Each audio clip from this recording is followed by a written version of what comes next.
नमस्कार, हमारी पेशकश में आप सबका स्वागत है। आपके साथ मैं हूं साकिब सुमन। जी हाँ, डीजीपी साहब बने रहेंगे। जी, इनके इस एक्सटेंशन को लेकर लगातार सवाल उठ रहे थे। जैसे ही गृह मंत्री इस पूरे मामले में इंटरवीन करते हैं, अपनी तरफ से बात रखते हैं कि एक्सटेंशन नहीं देना चाहिए, उसके बाद से सियासी सरगर्मी बढ़ जाती है कि आखिर वजह क्या है। और ऐसा लगता है कि फिर से टकराव की स्थिति में तो कहीं सरकार ही नहीं आ रही है, यानी कि सरकार वर्सेस सरकार की बात तो नहीं सामने आ रही। अब ऐसे इस पूरे मामले में आज स्पष्ट हो गया है कि मनोज यादव 1 साल तक और डीजीपी बने रहेंगे। हालांकि पेंच ये भी है कि अगर बीच में कहीं एक्सटेंशन खत्म करने की बात आती है तो खत्म हो भी सकती है, लेकिन इस वक्त की जो सबसे बड़ी बात है वो ये है कि 1 साल का एक्सटेंशन दिया गया है। मुख्यमंत्री का एक स्टेटमेंट सामने आया, सुनिए। जीपी साहब हैं, अभी उनको 1 साल का एक्सटेंशन उनके मौजूदा कार्डर का दिया है। इट मींस कि वो कंटिन्यू रहेंगे हरियाणा में। जो देखिए, उसमें दोनों बातें हैं कि अभी तो चूंकि कंटिन्यू है, उनको एक और till further order which ever is earlier. Further order में मान लो वही अपना दिल्ली जाने की बात कर सकते हैं, या दिल्ली आईबी वाले उनको डेप्यूटेशन का कैंसिल कभी भी कर सकते हैं, या हम भी कह सकते हैं। तो इसका मतलब यह कि 1 साल तक तो सुनिश्चित हो गया, लेकिन 1 साल से पहले भी वो जा सकते हैं, उनको भेजा जा सकता है। ये सरकार का एक एडमिनिस्ट्रेटिव स्टेप है, वो कराए। जी, बहुत सारे पहलू हैं इसके अंदर। अब चूंकि अनिल विज नहीं चाहते कि मनोज यादव डीजीपी पद पर काबिज रहें, इसलिए उनके अलग अलग स्टेटमेंट सामने आए। उनकी तरफ से लिखी गई एक चिट्ठी भी सामने आई थी। जरा इन सारी चीजों को फिर से तरोताजा कीजिए अपनी याददाश्त में। अभी हमारे पास नाम नहीं आए हैं। अभी हमने लिख दिया है कि उसकी प्रक्रिया आरंभ की जाए, क्योंकि जो मनोज यादव हैं वो सेंटर की लेटर के मुताबिक भी, ये मेरे पास भारत सरकार की चिट्ठी है, 2 साल के लिए हमारे पास भेजे गए थे और वो 2 साल पूरे हो गए। और प्रदेश सरकार की भी चिट्ठी है, उनको 2 साल के लिए नियुक्ति दी गई थी, तो 2 साल पूरे हो गए, इसलिए प्रक्रिया को आरंभ करना आवश्यक था। नहीं, मैंने पत्र लिख दिया है, तो अभी मैं जो मेरे होम सेक्रेटरी हैं उनसे जवाब की मैं इंतजार कर रहा हूँ।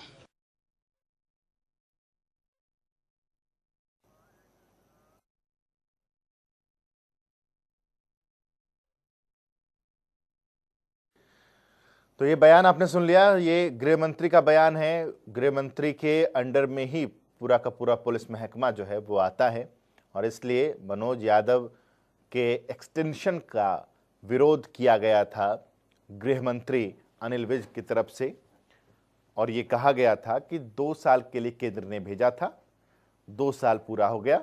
हमने भी, यानी कि राज्य सरकार ने भी 2 साल तक के लिए ही उनकी नियुक्ति की थी, 2 साल पूरा हो गया, अब इनको एक्सटेंशन नहीं देना चाहिए। राज्य सरकार पहले ही एक्सटेंशन दे चुकी है, लेकिन अब सवाल यह है कि इस एक्सटेंशन को लेकर के बवाल किस तरीके से बढ़ेगा और विपक्ष किस तरीके से इस मसले को भुनाएगा। 2 खास मेहमान इस वक्त हमारे साथ जुड़े हुए हैं।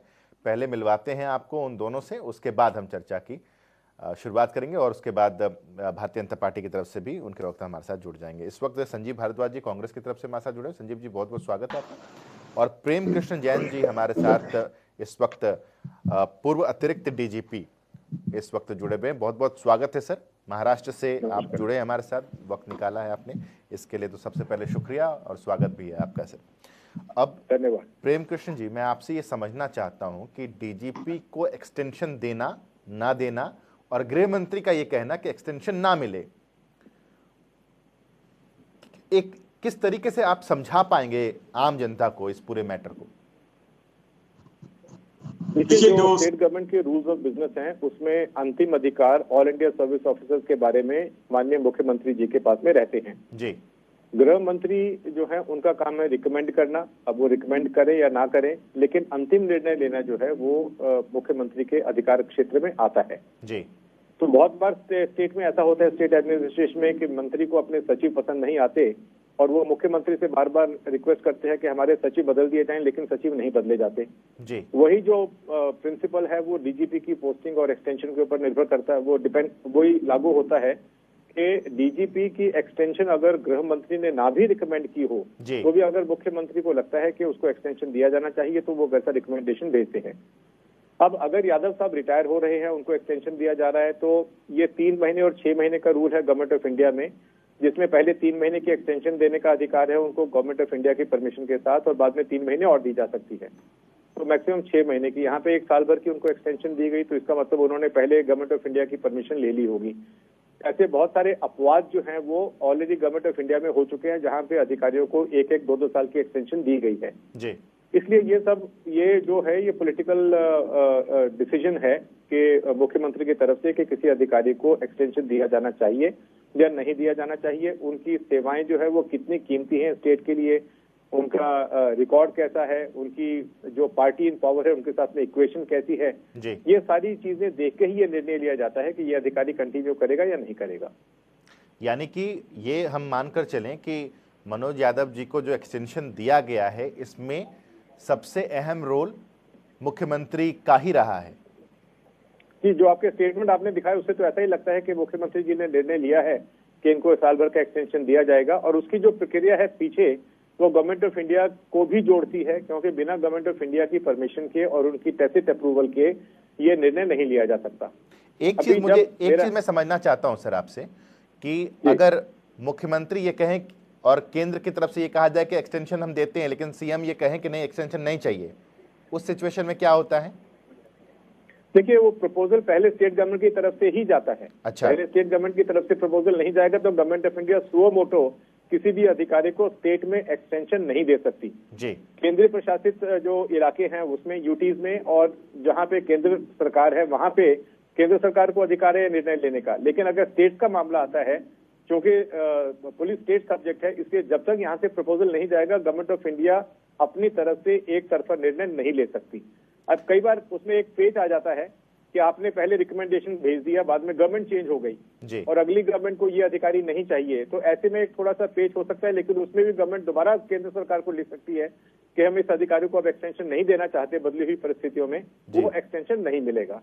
तो एक्सटेंशन मिलने के बाद भी वो अधिकारी जो है वो अपने एक्सटेंशन से वंचित रह सकता है टेक्निकली। जी।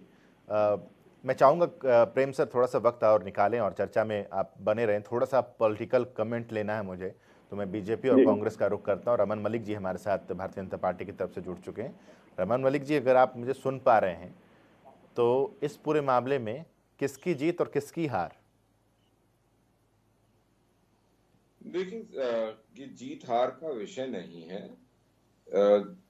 एक बिल्कुल स्ट्रेट फॉरवर्ड काम है कि जैसे बोला जाता है, the chief minister operates with his council of ministers, and उन सारे मिनिस्टर्स में से चीफ वो हैं, इसलिए अंतर्गतवा उनको अपना निर्णय विषयों के ऊपर करते हुए अपना एक जो एग्जीक्यूट करना है गवर्नमेंट के डिसीजंस वो करते हैं। मेरे ख्याल में इसके अंदर बहुत ज्यादा ये कहना कि किसकी हार किसकी जीत नहीं, अनिल विज की तो हार है ना, सीधे सीधे। नहीं सर, ये ऐसा रहता है कि इसमें हार और जीत ये वहां होती है। रमन मलिक साहब, एक बात बता दीजिए मुझे। एक मिनट, रमन मलिक जी, एक सेकंड मलिक साहब, एक सेकंड।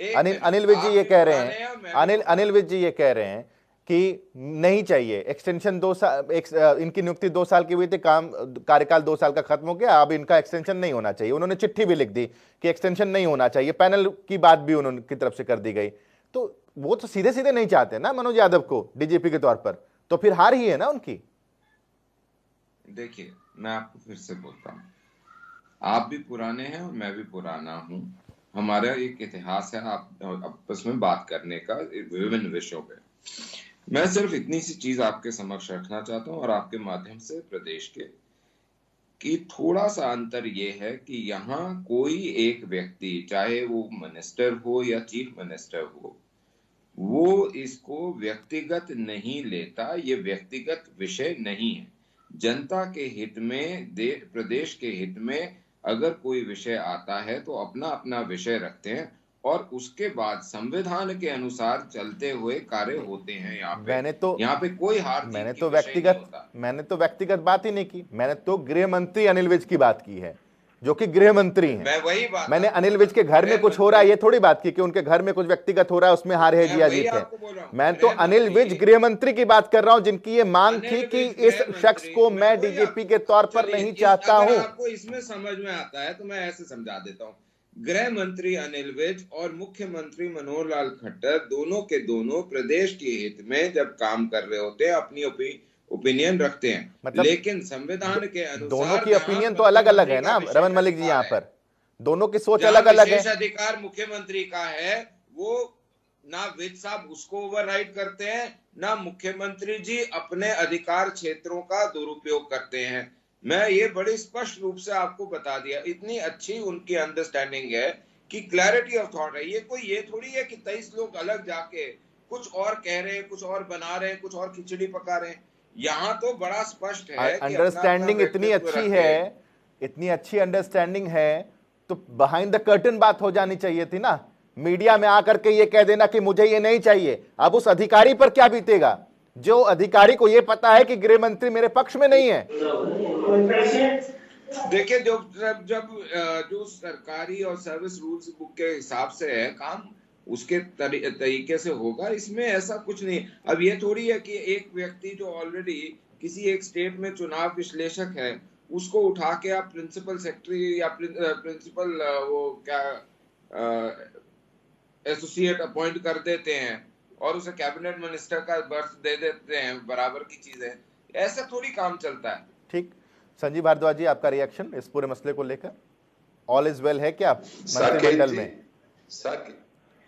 साकेत जी, ये जो आज मसला है जिसके ऊपर हम डिबेट पे बैठे हुए हैं, ये कई तरह से देखा जा सकता है। पहले मैं प्रेम किशन जैन जी की बात को लूं तो ये विशेषाधिकार सेंट्रल गवर्नमेंट का है और वो एक्सटेंशन कर सकती है। दूसरा मैं पब्लिक की तरफ से लूं, पब्लिक को इस एपिसोड से कोई मतलब नहीं, पब्लिक को लॉ एंड ऑर्डर दुरुस्त चाहिए चाहे कोई भी हो।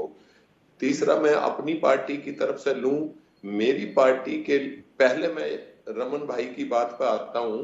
ये विशेषाधिकार सीएम साहब का भी है, इनकी बात मान ली, लेकिन बहुत इंपॉर्टेंट बात यहाँ ये है जो हमारे ये आदरणीय गृह मंत्री जी हैं, ये पूरे देश में किसी भी प्रदेश की कोई घटना हो, इनका स्टेटमेंट हर बात पे ऐसा नहीं होना चाहिए, ऐसा होना चाहिए, ऐसा करो, ये हर मामले में पहले अपने जो इनको विभाग दिया हुआ है उसके अंदर अपने ऑफिसर्स के साथ समन्वय बनाए और फिर कभी ये राहुल जी के खिलाफ पूरे स्टेटमेंट देते हैं कि राहुल जी ने ये क्यों कर दिया, कभी ये किसी प्रदेश के खिलाफ चाहे कश्मीर से कन्याकुमारी तक इनकी स्टेटमेंट जरूर आती है।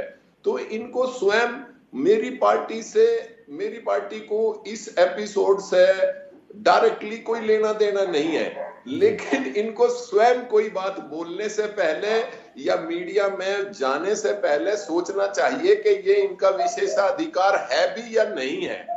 किसी के साथ ऐसे बोलने से अब आप देखिए, ये हम सब के लिए आदरणीय है क्योंकि हमारे प्रदेश के गृह मंत्री जी हैं, लेकिन कोई बात प्रेस में बोलने से पहले सोच लेना चाहिए कि ये इनका अधिकार है भी या नहीं है। बोलिए रमन भारद्वाज जी, ऐसा है कि दर्द आपका है कि अनिल विज जी बोलते हैं, अब आप क्या इसको 1975 बनाएंगे कि आप फ्रीडम ऑफ एक्सप्रेशन को फिर दबा के बैठ देंगे, वो भी विपक्ष में बैठते हुए? उस समय आपने विपक्ष को जेल में बंद करके संविधान के अंदर फ्रीडम ऑफ एक्सप्रेशन की बात नहीं है रमन मलिक साहब, यहाँ पर तो एक स्टेटमेंट है और स्टेटमेंट होम मिनिस्टर का है। उल्टी बात, स्टेटमेंट होम मिनिस्टर का है रमन मलिक जी। यहाँ पर हम स्टेटमेंट की बात कर रहे हैं, यहाँ पर फ्रीडम ऑफ स्पीच बात हम कर ही नहीं रहे, यहाँ पर होम मिनिस्टर के स्पीच की बात हो रही है कि होम मिनिस्टर ये कहते हैं कि इस अधिकारी को एक्सटेंशन नहीं मिलना चाहिए। अब या तो वो इनके काम से नाखुश हैं या मुख्यमंत्री इनके काम से खुश हैं। देखिए साकेत जी, मैं भारद्वाज जी का बड़े ही उन्होंने जिस पॉइंट को उठाया है मैं उस पे उनको जवाब दे रहा हूं और मेरा जवाब दो टूक था ताकि विषय जो है इधर से उधर ना हो। लेकिन अगर बात यही है तो मैं बहुत स्पष्ट रूप से बोल दूं, अनिल विज या साकेत सुमन या रमन मलिक राहुल गांधी पे टिप्पणी कर सकता है, वो उसको संविधान देता है आजादी।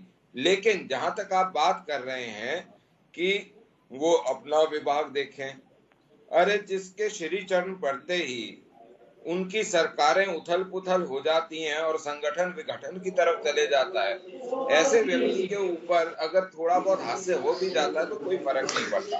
तीसरी चीज, आप जिस बात को बोल रहे हैं कि मुख्यमंत्री और गृह मंत्री अपना बात उन्होंने सरकारी चिट्ठी में लिखी, अगर वो लीक हो गई किसी भी तरीके से तो वो एक और अलग विषय है, ना कि ये कहना कि ये जानबूझ के लड़ाई हो रही है। ये तो अगर लीक होके आपको मिली है तो आपके पास चर्चा का टॉपिक है, वरना तो ये स्टैंडर्ड ऑपरेटिंग प्रोसीजर ये है कि अगर होम मिनिस्टर को किसी चीज को लिए रिकमेंड करना है, उन्होंने रिकमेंड करा, वेदर टू एक्सेप्ट इट और ओवरराइड इट, ये मुख्यमंत्री का जगह है। मुख्यमंत्री अपना काम कर रहे हैं, गृह मंत्री अपना काम कर रहे हैं, और सबसे इंपॉर्टेंट बात है कि यहाँ पे इसके ऊपर झगड़ा नहीं है। अच्छा। अपनी विजन क्लियर है लेकिन झगड़ा नहीं है। झगड़ा नहीं है तो क्या है? ये अपनी अपनी क्लैरिटी ऑफ माइंड है सर। क्या क्लैरिटी ऑफ माइंड है? कैसे क्लैरिटी ऑफ माइंड है? ये बिल्कुल क्लैरिटी ऑफ माइंड है। अगर विज साहब ने कोई चीज लिखी है या देखिए रमन मलिक तो जी, वो रमन मलिक जी एक सेकंड, रमन मलिक जी, रमन मलिक जी रिकमेंडेशन ना तो रमन मलिक जी अनिल विज किसी छोटे पद पर हैं, ना मुख्यमंत्री का ओहदा कम है और ना ही डीजीपी किसी छोटे पद पर हैं। यहां पर 2 मंत्रालय है और यह कहा जा रहा है कि फला व्यक्ति, या तो उनके काम पर ही ऑब्जेक्शन होगा ना, डीजीपी के काम पर कि उनका काम ठीक नहीं है, तभी गृह मंत्री रिकमेंड कर रहे हैं कि इनको एक्सटेंशन नहीं देना चाहिए। अब ऐसे में या तो मुख्यमंत्री को यह लगता है कि इनका काम बहुत बढ़िया है, गृह मंत्री को लगता है कि इनका काम अच्छा नहीं है, तो फिर क्लैरिटी ऑफ माइंड और क्लैरिटी ऑफ थॉट क्या है? यहाँ तो आकलन करने में कमी है। नहीं, मैं आपको एक बताता हूं। अगर लेट्स से कि आप आज हरियाणा के गृह मंत्री हैं, आपने अपने महकमे में अपना आकलन करके अपने आकलन को मुख्यमंत्री के पास भेज दिया। आपकी duty as a minister taking charge of the home department वहां पे खत्म होती है और मुख्यमंत्री का अपने साथी मंत्री की रिकमेंडेशंस को आकलन करते हुए उस पर निर्णय का काम शुरू होता है। ये डिवीजन ऑफ वर्क है। आप इसको तो विवाद कर रमन मलिक साहब, इसका मतलब ये है कि गृह मंत्री के आकलन को खारिज कर दिया गया कि आपका आकलन सही नहीं है। प्रेम कृष्ण जैन जी कुछ कहना चाह रहे हैं, सर बोलिए। साकेत जी, ऐसा है कि सरकार में सैकड़ों फाइलें हैं जो संबंधित विभाग के मंत्री मुख्यमंत्री के पास भेजते हैं, रिकमेंड करके या ना रिकमेंड करके, लेकिन उसके ऊपर निर्णय उसके विपरीत होता है। उसके लिए भी एक ले डाउन प्रोसीजर है। अगर आपने मंत्री महोदय की रिकमेंडेशन से सहमत हो गए तो फाइल सीएम अप्रूव करके सीधे सेक्रेटरी के पास में भेजते हैं, उसमें जो भी जीआर इश्यू होना होता है वो हो जाता है। अगर वो उसमें डिसएग्री करते हैं तो वो फाइल वापस संबंधित मंत्री महोदय के पास में जाती है और फिर उसमें जो उन्होंने लिखना है वो दोबारा लिख के भेजें या नीचे उसको मुख्यमंत्री का आदेश मान के उसको नीचे वापस कर दें।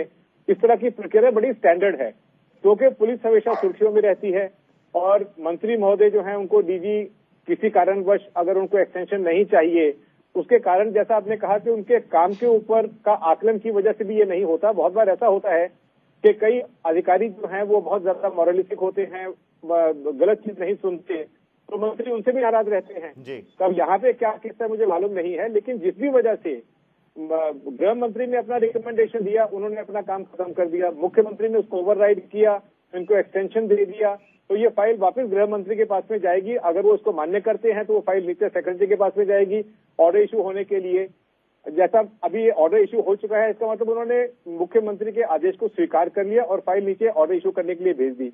अदरवाइज बहुत बार ऐसा भी होता है कि मंत्री महोदय दोबारा टिप्पणी लिख के मुख्यमंत्री के पास में सबमिट करते हैं कि आपकी सहमत से, आपके आदेश से मैं सहमत नहीं हूं, उसके ऊपर दोबारा विचार किया जाए। कई बार मुख्यमंत्री अपने ही निर्णय को बदल देते हैं। इसलिए ये कोई विज साहब की या इनका कोई झगड़ा नहीं है सीएम का, ये बड़ा एस्टेब्लिश्ड ऑफिशियल प्रोसीजर है जो सैकड़ों फाइलों में फॉलो किया जाता है।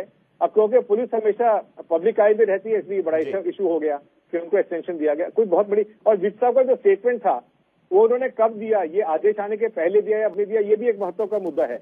अगर वो ओपनली सीएम के आदेश के खिलाफ जाते हैं तो इसका मतलब वो अपनी पार्टी के साथ और अपनी सरकार के साथ बगावत कर रहे हैं। अगर उन्होंने स्टेटमेंट पहले दिया था जब ये इसके ऊपर मुख्यमंत्री का निर्णय नहीं हुआ था तो फिर बात ही खत्म हो गई। उन्होंने पहले अपना व्यू दे दिया, नहीं मुख्यमंत्री उससे एग्री किए, उन्होंने एक्सटेंशन दे दिया यादव साहब को, बात खत्म हो गई। इसको बहुत ज्यादा तूल मेरे हिसाब से नहीं देना चाहिए। ठीक है, लेकिन जिस बात का आप जिक्र कर रहे हैं कृष्ण सर, उसमें मैटर ये है कि राज्य सरकार एक्सटेंशन देती है कि अंतिम आदेश तक या अगले आदेश तक इनको एक्सटेंशन दिया जाता है। उसके बाद गृह मंत्री ऑब्जेक्शन करते हैं। गृह मंत्री ये कहते हैं कि 2 साल का कार्यकाल था, वो कार्यकाल खत्म हो गया, और फिर उनकी तरफ से चिट्ठी लिखी जाती है, रिकमेंड किया जाता है कि पैनल दिया जाए कि डीजीपी के पद पर और कौन कौन लोग एलिजिबल हैं। उसके बाद फिर आज का ये अपडेट है कि 1 साल का एक्सटेंशन दिया जाता है। ये पूरा का पूरा मैटर है सर। सरकार में बहुत सारी चीजें होती हैं, इसलिए लेकिन मुख्यमंत्री के जो आदेश हैं वो फाइनल हैं प्रोटोकॉल के हिसाब से, और जो रूल्स ऑफ बिजनेस है उसके हिसाब से ये आदेश बिल्कुल फाइनल है। इसके बारे में कोई दो बात नहीं है। मुख्यमंत्री जो है गृह के विभाग के या किसी भी डिपार्टमेंट के, वो कुछ भी कहें, कुछ भी रिकमेंड करें, बट अल्टीमेट जो पावर है वो सीएम साहब में ही लाई करती है। ठीक है, संजीव भारद्वाज जी कुछ कहना चाह रहे हैं। साकेत जी, मैं ये कह रहा हूँ, ये अकेला एक ऐसा मामला नहीं है जो आदरणीय गृह मंत्री जी का सीएम साहब के यहाँ मोड़ा गया है जी। अब घोटाले की जांच का मामला हो, चाहे सीआईडी का मामला हो, और भी अनेकों अनेक मामले, अगर पूरी डिबेट इस पे आपके टीवी चैनल पे कभी होएगी या पब्लिक सब जानती है, अनेकों अनेक मामले ऐसे हैं जो गृह मंत्री जी सारा प्रेस के माध्यम से सारी बातों को कहते हैं, या पूरे देश के जो भी काम किसी प्रदेश में हो रहे हैं उसमें इंटरवीन करते हैं। हालात ये हैं, जो ये मामला है, चाहे रमन भाई इसमें कुछ भी कहें, चाहे प्रेम किशन जी कुछ भी कहें, ये मामला जो भी हुआ है, ये गृह मंत्री जी को ओवर पावर करके, उनकी बात ना मान के, उनके महकमे में क्या पोजीशन उनकी रखी गई है या क्या वो स्वयं इस बात के इंटेलिजेंट और समझदार हमारे गृह मंत्री जी हैं, समझ सकते हैं। तो सारी बातें जब सरकार चलती है तो सलाह मशवरे के बगैर प्रेस में या मीडिया में नहीं वो बातें आनी चाहिए। ये मामला इस तरह का है। बाकी हमारी पार्टी को तो क्या है, पब्लिक को भी है, अभी लॉ एंड ऑर्डर ठीक होना चाहिए। संजीव जी, मैं जरा रिएक्शन ले लेता हूँ रमन मलिक जी से।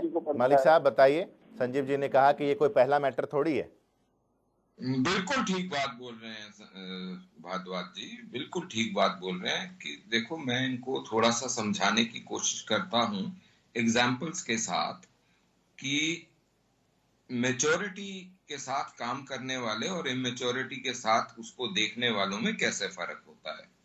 मैच्योरिटी की पोजीशन तो हम बात कर चुके, अभी बोल चुके, मैं भी बोल चुका। इमेच्योरिटी की आपको याद दिला दूं कि एक पार्टी के अध्यक्ष और एक नेता आपस में इतने मैच्योरली एक्ट करते हैं कि पार्टी के अध्यक्ष का सर फोड़ दिया जाता है, या 5 विधायक किसी एक पार्टी के चुरा के सरकार चला लेनी, और उसके बाद ये डिसीजन आता है जब पूरा कार्यकाल हो जाता है कि जी वो गलत था।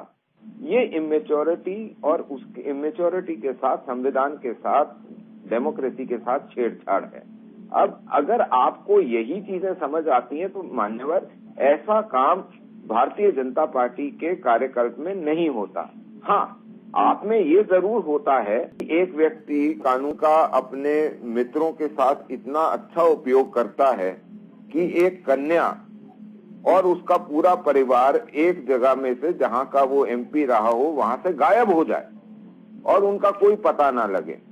तो मैच्योरिटी की बात ये होती है भारद्वाज भाई कि अगर आप अपने संवैधानिक अधिकारों को प्रयोग करते हुए अपनी रिकमेंडेशन देते हैं और उसको सीएम प्रदेश के हक में अपनी संवैधानिक पोजीशन को देखते हुए आप मैच्योरिटी और अनमैच्योरिटी की बात कर रहे हैं।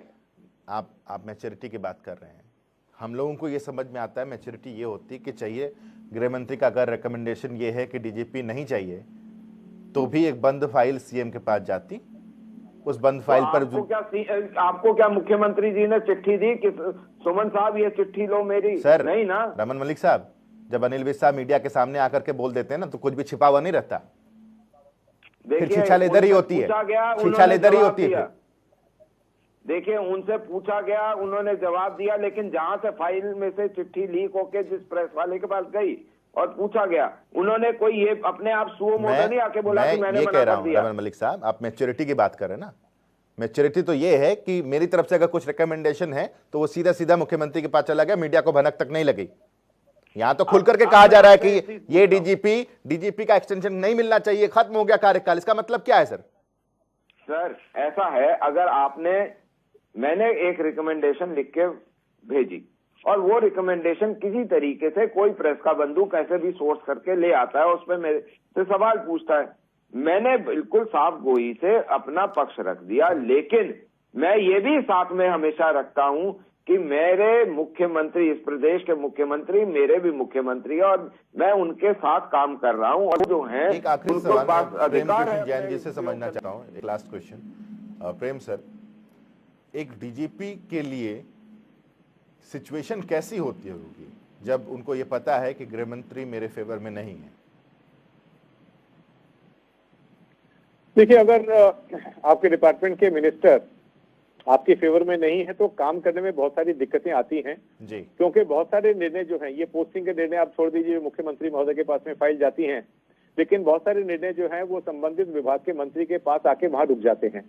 इसलिए जब वो हर बार प्रपोजल भेजेंगे, अगर वहां अटका दी जाएगी या उसमें चेंजेस कर दिए जाएंगे जो कि डीजीपी के हिसाब से नहीं है, तो काम करने में बहुत दिक्कतें आती हैं। प्रैक्टिकल प्रॉब्लम तो ये है ही, लेकिन हर आदमी की ये मंशा है कि मुझे एक्सटेंशन मिले, मेरा और कार्यकाल बढ़े, तो इसलिए ये सब चीजें जो है इवेंचुअली उनको मंत्री महोदय के साथ में बैठ के सॉर्ट आउट करनी ही पड़ेंगी।